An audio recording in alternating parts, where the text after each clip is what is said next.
Shrikant sir, काय ग सावित्री? आदित्य बाबांची दृष्ट काढायला आले. सावित्री, आधीच आदित्यला हे सगळं पसंत नाहीये. तू श्रीकांत सर प्लीज, पटकन येते मी. आलेच. लवकर ये. आणि हो.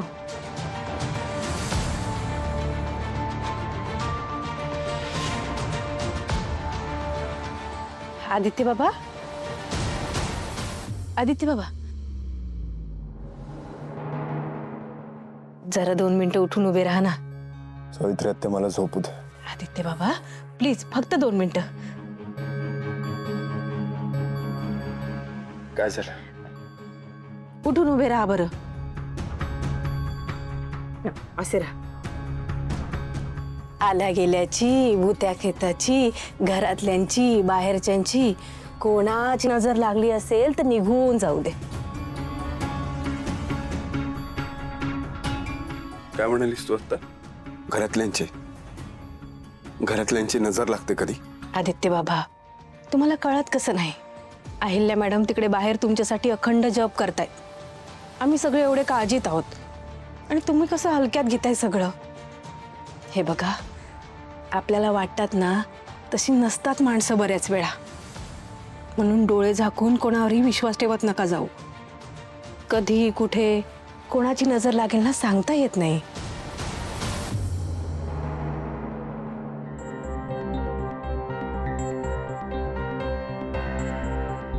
सावित्री आत्या, मला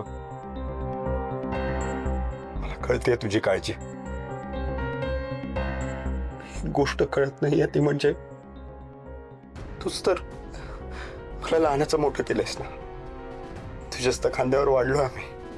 मग तुझ्यासारखी आईसारखी इतकी भरभक्कम आदिशक्ती आमच्या पाठीशी असताना काय होणार आहे आम्हाला? काय होणार आहे मला?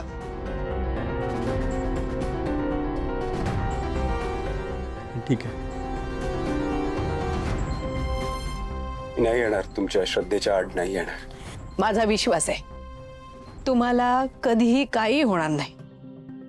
पण आमची भोळी माया गप्प बसू देत नाही ना. काय करणार? म्हणून थोडासा विश्वास ठेवा. बरं, तुम्ही आता आराम करा. मी जेवणाचं बघते. दामिनी मॅडम, त्यांना खूप भूक लागली. पटकन जेवण करते. बरं, तुम्हाला काही खायला आणू का? बरं बरं, आलेच.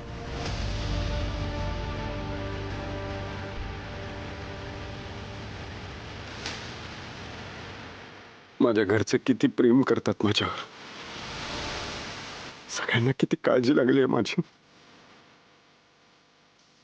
माझ्यावरच्या प्रेमापोटीच सगळे पॅनिक होतात.